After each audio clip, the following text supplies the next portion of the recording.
Graça e paz, queridos. Hoje eu queria conversar com você e iniciar com uma pergunta. Você crê no Cristo verdadeiro? A Bíblia diz que se nós crermos em Cristo, como diz as Escrituras, rios de águas vivas fluirão do nosso interior. Mas aí vem uma pergunta. Será que eu creio no Cristo verdadeiro, no Cristo como é dito nas Escrituras? Ou será que eu construí um Cristo na minha mente que nada tem a ver com o Cristo das Escrituras? Eu queria passear com vocês com alguns textos aqui, compartilhando alguns textos. Você vê que os próprios discípulos que Cristo escolheu, projetavam em Jesus um Cristo que não era dito nas Escrituras. Eles, por vezes, acharam que Jesus iria restaurar o reino em Israel. E quantas vezes nós projetamos em Jesus aquilo que achamos que deveria ser um Cristo que resolve os nossos problemas, um Cristo que não nos deixa sofrer, um Cristo que resolve as mazelas da nossa sociedade. Não significa que Jesus não possa fazer isso, mas a grande verdade é que Cristo veio redimir toda a raça humana do pecado. E esse Cristo, ele não se encaixa em nenhuma religião, querido. Ele não se encaixa numa caixinha. Veja, um dos temas que mais tem tomado conta no meu coração é Cristo, o Evangelho e a religiosidade, coisa que o Senhor Jesus veio bater de frente. Ele começa em Caná da Galileia fazendo um milagre de transformar água em vinho. E ele não só faz o milagre de transformar água em vinho, como dá um recado. Qual era o recado, querido? O recado é que ele estava estabelecendo um novo modelo sacerdotal. Veja o que ele faz. Ele não manda os serventes encherem os tonéis de vinho que estavam vazios de água. Ele manda encher as talhas de pedra, talhas usadas no ritual de purificação. Ele, como Messias e Rabino, estava dando dois recados. Eu posso fazer qualquer milagre. 2, eu não legitimo isso que vocês estabeleceram como ritual de purificação, que purifica o exterior, mas não tem poder nenhum para purificar o interior. Aquele milagre, do ponto de vista religioso da época, era escandaloso.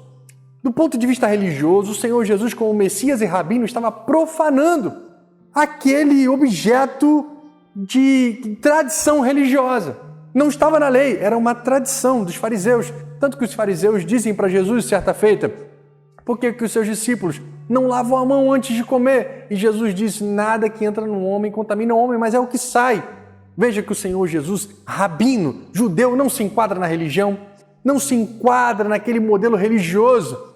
Ele transita em Samaria. Ele transita em Samaria e fala com uma mulher ao meio-dia.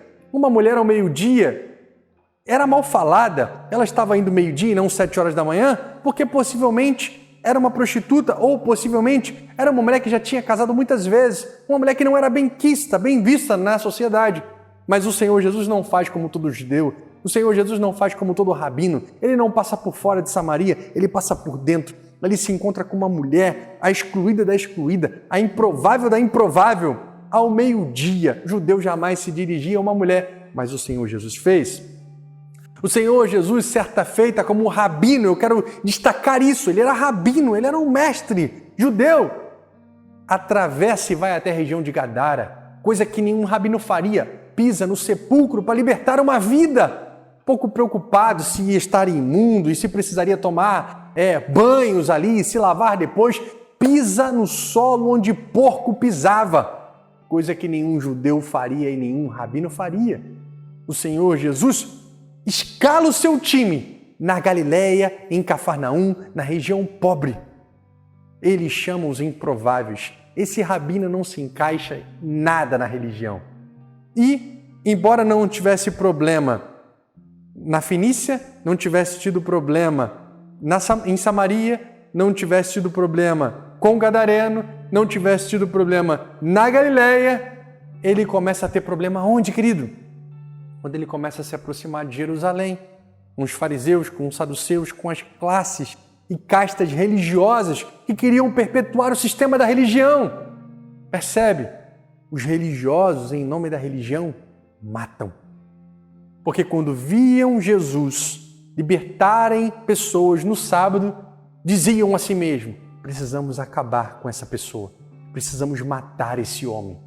Percebe como a palavra de Deus mesmo diz que muitos criam em Cristo Jesus, mas não confessavam porque tinham medo de serem excluídos da sinagoga, tinham medo de perderem toda a pompa, toda a casta e não fazerem mais parte do sistema?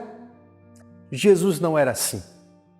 E eu queria te encorajar a ser como Cristo Jesus. Eu não estou dizendo que você deve sair da igreja, não fazer parte de nenhuma instituição religiosa. Não estou dizendo isso. Você deve permanecer na igreja que é corpo de Cristo, mas nunca, jamais deixar que essas coisas, esse agrupamento, esse ajuntamento, seja mais importante do que o próprio Cristo. O lugar de igreja é o lugar onde a gente se reúne para ter acolhimento, para um ajudar o outro, para aprendermos a palavra e vivermos Cristo do lado de fora. E olha que interessante, para fechar, Colossenses capítulo 2 mostra que Jesus não está preso a tudo isso que está sendo descrito aqui. Colossenses capítulo 2, Paulo vai dizer: não manuseie, não prove, não toque. O Senhor Jesus não estava preso nada disso. Há manuseios, há provas, há toques, há regras, há ritos, há dogmas, há questões de estrutura religiosa. Todas essas coisas estão destinadas a perecer pelo uso, pois se baseiam em mandamentos e ensinos humanos. Essas regras, coisa que o Senhor Jesus jamais se balizou, jamais se apoiou, regras e mandamentos humanos, tem, de fato, a aparência de sabedoria, com sua pretensa religiosidade, falsa humildade e severidade com o corpo, mas não tem valor algum para refrear os impulsos da carne. O vídeo é pequeno demais para nós explorarmos tudo que pode ser regras humanas, de não provar, de não manusear, de não tocar. Mas eu quero que você seja conduzido pelo Espírito Santo a analisar a sua vida e perceber e ver se você tem crido num Cristo, como diz as Escrituras, que não se encaixam em nenhuma religião, em nenhum mandamento e regra e dogma e rito humano, que se enquadra numa caixinha e formata Deus, ou se você tem vivido de fato o Evangelho como Cristo Jesus, onde o púlpito era a praia, onde o púlpito era muitas vezes o barco. É óbvio que ele ia para a sinagoga, é óbvio que ele ia também congregar, mas veja, ele não se limitava a isso. E a religião, querido, a religião pura do homem simples, mata. Mas o Evangelho do Senhor Jesus te conduzirá a uma religião pura e sem mácula, que é cuidar dos órfãos e das viúvas, que é a prática de vida e do amor.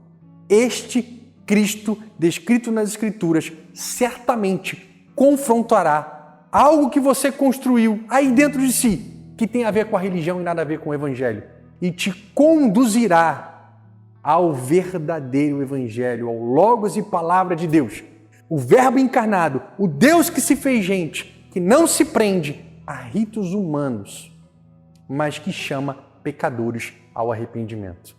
Que Deus te abençoe. Graça e paz.